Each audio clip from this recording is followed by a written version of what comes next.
24 में देश में आम चुनाव होने हैं और इसके लिए बीजेपी ने जहां अपनी रणनीति पूरी तरह से तैयार कर ली है, वहीं दूसरी तरफ इंडिया गठबंधन इस पर अभी काम कर रहा है। इंडिया गठबंधन में अभी सीट शेयरिंग को लेकर बातचीत भी शुरू नहीं हुई है।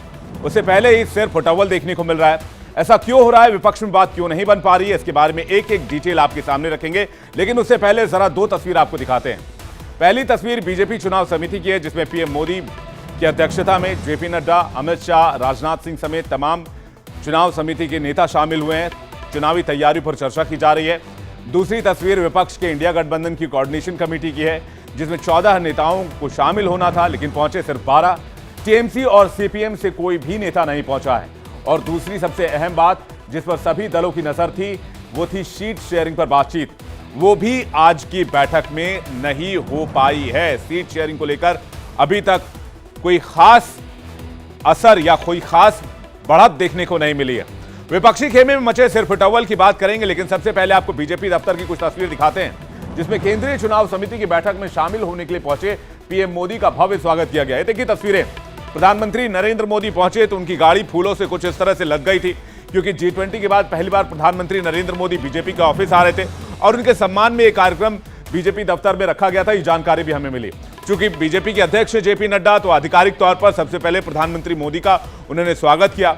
उसके बाद तमाम जो कार्यकर्ता बीजेपी के वहां पर पहुंचे हुए थे, उनके साथ प्रधानमंत्री नरेंद्र मोदी मिलते हुए, हाथ हिलाकर सबका अभिवादन लेते हुए बड़ी संख्या में यहां पर बीजेपी कार्यकर्ता दफ्तर में पहुंच गए थे। और जब प्रधानमंत्री यहां पर पहुंचे तो उनके ऊपर फूलों की बारिश हो रही थी। जरा फुल स्क्रीन ये तस्वीर दिखाइए। ये देखिए प्रधानमंत्री के बीजेपी कार्यालय में स्वागत की पूरी तस्वीर।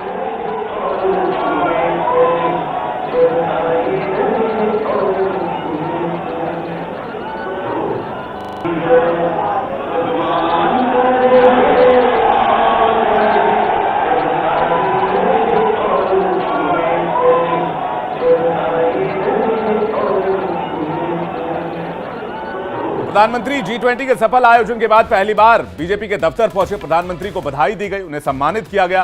ये तस्वीरें उसी वक्त की हैं जब जेपी नड्डा उन्हें सम्मानित कर रहे थे। सबसे पहले फूल का बुके दिया गया, उसके बाद प्रधानमंत्री पर लगातार फूलों की बारिश होती रही। बीजेपी ने पीएम मोदी का जो सम्मान दिया है वो यूं ही नहीं था। G20 के सफल आयोजन से चुनाव में भी इसका फायदा होगा, क्योंकि पूरे देश ने पीएम मोदी की बॉस वाली छवि देखी है। किस तरह पीएम मोदी वर्ल्ड लीडर का नेतृत्व कर रहे थे, किस तरह उनके पीछे पूरी दुनिया चल रही थी। ये तस्वीरें आप देखिए जब प्रधानमंत्री G20 समिट में सबका एक एक कर स्वागत कर रहे थे। ये देखिए मेरे पीछे तस्वीर, किस तरह से वर्ल्ड लीडर्स एक एक करके आ रहे थे और प्रधानमंत्री उनका स्वागत कर रहे थे। ये तस्वीरें बहुत ज्यादा दिन पुरानी नहीं है, अभी आपके जहन में भी ताजा होंगी। प्रधानमंत्री नरेंद्र मोदी की दीवानगी का आलम क्या था, बीजेपी कार्यकर्ताओं की जुबानी आपको सुनवाते हैं। उसके पहले तस्वीर आप फुल फ्रेम देखिए, किस तरह से वर्ल्ड लीडर्स आ रहे थे और प्रधानमंत्री किस गर्मजोशी के साथ स्वागत कर रहे थे। और उसके बाद आपको सुनवाते हैं कि बीजेपी के कार्यकर्ता किस तरह से उत्साहित हैं प्रधानमंत्री के इस कैंपेन को लेकर और G20 के सफल आयोजन को लेकर और आने वाले 2024 को लेकर। सुनिए।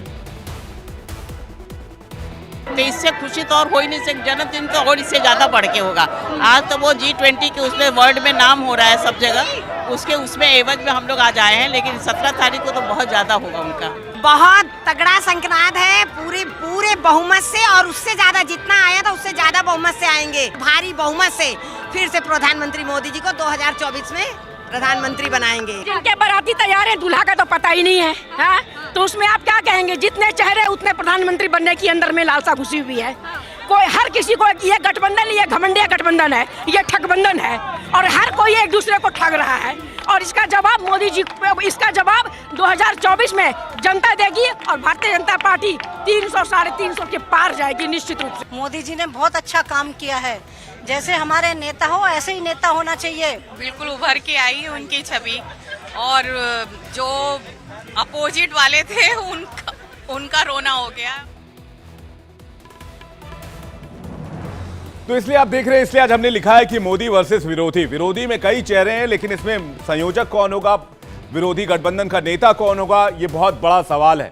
इसलिए ये सवाल आपके सामने हमने बिग वॉल पर लिखने की कोशिश की है, क्योंकि एक तरफ बीजेपी मुख्यालय में केंद्रीय चुनाव समिति की बैठक हुई, चुनाव तैयारियों पर समीक्षा हो रही है, तो वहीं इसी साल होने वाले 5 विधानसभा चुनाव की भी रणनीति बनाई जा रही है। प्रत्याशियों के चयन समेत सभी मुद्दों पर विस्तार से बातचीत हो रही है।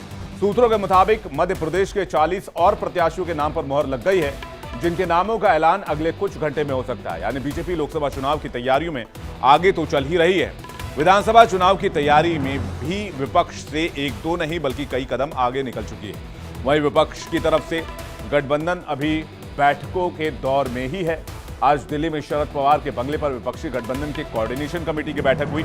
ये तस्वीरें देखिए, ये फुल स्क्रीन तस्वीर दिखाइए जरा। ये विपक्षी गठबंधन की कोऑर्डिनेशन कमेटी की बैठक है जिसमें सीट शेयरिंग को लेकर बातचीत होनी थी। कहा तो ये भी जा रहा है कि इसमें फैसला लगभग हो गया है, लेकिन इसके पीछे कोई स्पष्ट खबर नहीं आ रही और विपक्षी पार्टियों में बिखराव को लेकर तरह तरह की खबरें सामने आ रही हैं। जगह जगह अटकलें लगाई जा रही हैं। हर दल के नेता अपने हिसाब से बयानबाजी कर रहे हैं। बैठक के बाद इंडिया गठबंधन ने प्रेस कॉन्फ्रेंस कर बताया कि आज की बैठक में किन किन मुद्दों पर बात हुई। अब आपको वो सुनवाते हैं।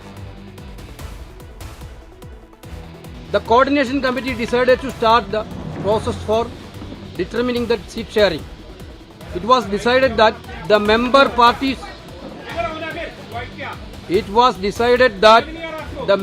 parties will hold the talks and decide at the earliest. The committee decided to hold joint public meetings in different parts of the country.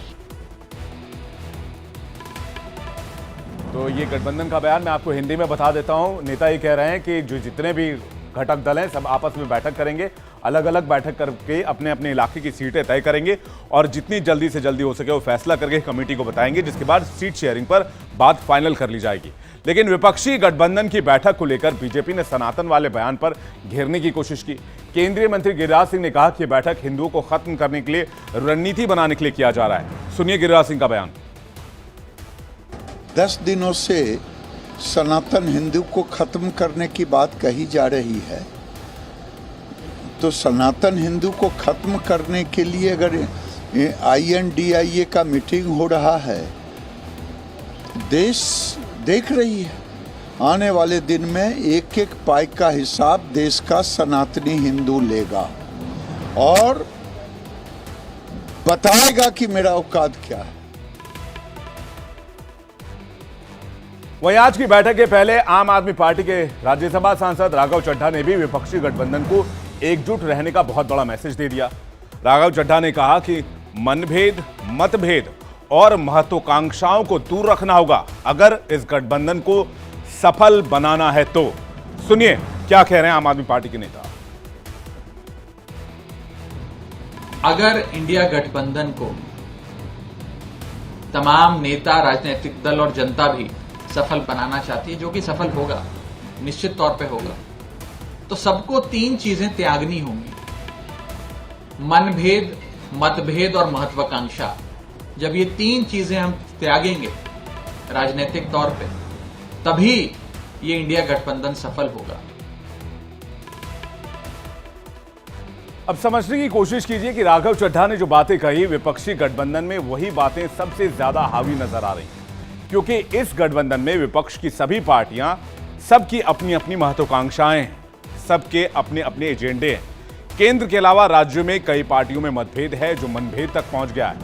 तो आज 13 दिसंबर को हुई विपक्षी गठबंधन की बैठक के बाद 13 सवाल उठ रहे हैं, जिनके जवाब अब तक इंडिया अलायंस जब तक तलाश नहीं लेता तब तक ये मुश्किलें उनके सामने आती रहेंगी और ये सवाल पूछे जाते रहेंगे कि आखिर 2024 के पहले तक क्या ये गठबंधन ऐसा ही बना रहेगा। पहला ये कि कांग्रेस आप में बात कैसे बनेगी। दिल्ली और पंजाब में दोनों पार्टियों के नेता अकेले चुनाव लड़ने की बात कर रहे हैं। दूसरा, हरियाणा के लिए क्या प्लान है। आम आदमी पार्टी ने हरियाणा विधानसभा चुनाव अकेले मैदान में उतरने का फैसला कर लिया है। वहीं अगर विपक्षी गठबंधन में INLD भी शामिल हुई तो कुर्बानी कौन देगा। तीसरा सवाल ये, बिहार में घमासान कैसे खत्म हो। अभी सीट शेयरिंग को लेकर बैठक तक नहीं हुई और बिहार में सीटों को लेकर घमासान शुरू हो गया है। कांग्रेस ने 9, लेफ्ट पार्टियों ने 15 सीट अभी से मांग ली है। JDU और RJD की तरफ से अभी तो कोई डिमांड ही नहीं रखी गई। JDU के 16 सांसद हैं, जबकि विधानसभा में सबसे बड़ी पार्टी RJD है। ऐसे में 40 लोकसभा सीटों पर बंटवारा कैसे होगा। बिहार का यह घमासान खत्म कैसे होगा, यह इंडिया गठबंधन का सबसे बड़ा सवाल बिहार को लेकर। चलिए पश्चिम बंगाल चलते हैं। ममता बनाम कांग्रेस यानी TMC बनाम कांग्रेस, ममता बनाम अधीर रंजन की जंग खत्म कैसे होगी। पश्चिम बंगाल में ममता बनर्जी और अधीर रंजन चौधरी की जंग लगातार जारी है। जुबानी वार पलटवार हो रहा है। अधीर रंजन अभी भी लगातार ममता बनर्जी पर हमले कर रहे हैं।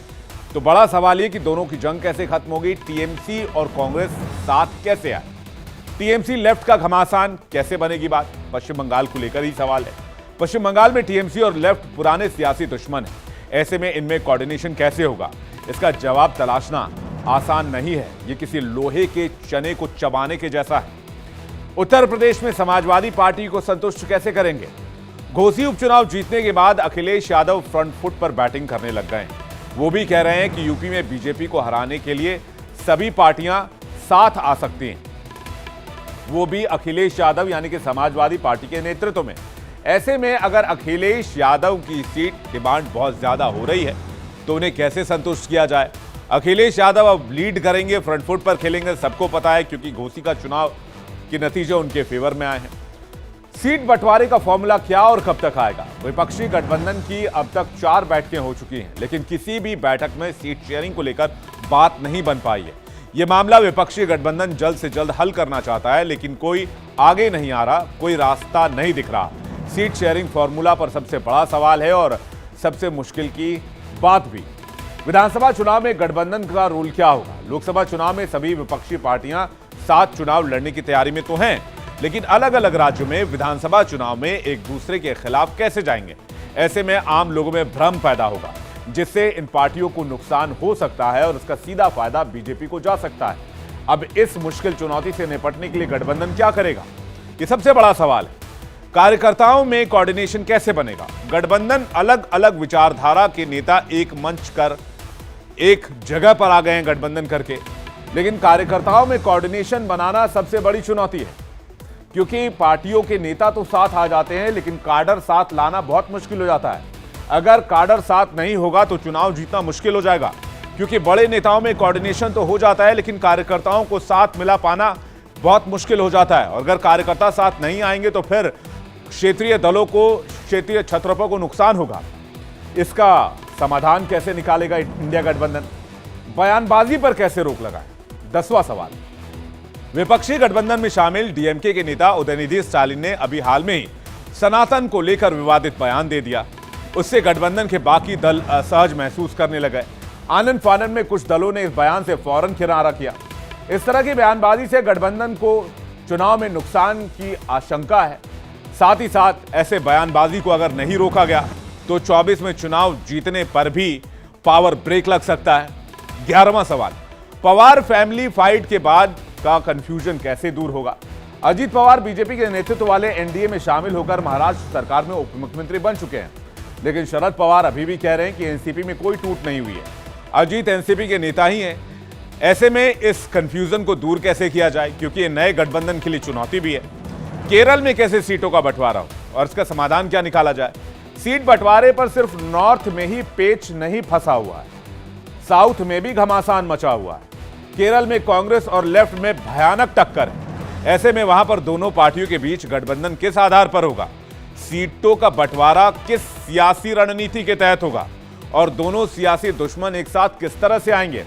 ये सबसे बड़ा सवाल बना हुआ है। और 13वां और एक और अहम सवाल ये कि गठबंधन में क्या बीएसपी की एंट्री होगी? यूपी में घोसी उपचुनाव के बाद विपक्षी गठबंधन में बीएसपी की एंट्री को लेकर फिर से चर्चाओं का बाजार गर्म है, क्योंकि बीएसपी ने घोसी में अपना प्रत्याशी उतारा ही नहीं था। तो सवाल यह भी है कि क्या बीएसपी को भी अब गठबंधन में एंट्री दी जाएगी या बीएसपी गठबंधन में आने वाली है? अगर ऐसा हुआ तो सीटों के बंटवारे का पेच और फंसेगा। उत्तर प्रदेश में यह मामला और ज्यादा पेचीदा हो जाएगा। ये वो 13 सवाल हैं जिसका जवाब हर कोई जानना चाहता है, और अगर इसका जवाब सामने आएगा तभी 24 तक इस गठबंधन की जाने की उम्मीद है। बहरहाल हमने आज ये सवाल सोशल मीडिया पर भी पूछा। हमने ये जानने की कोशिश की कि भाई इंडिया गठबंधन का पीएम उम्मीदवार कौन होना चाहिए। हमने 4 नेताओं के नाम दिए। आइए देखते हैं उन 4 नेताओं के नाम और लोगों के जवाब। हमने 4 नेताओं के नाम दिए: नीतीश कुमार, राहुल गांधी, ममता बनर्जी, अरविंद केजरीवाल। इंडिया गठबंधन का पीएम उम्मीदवार कौन?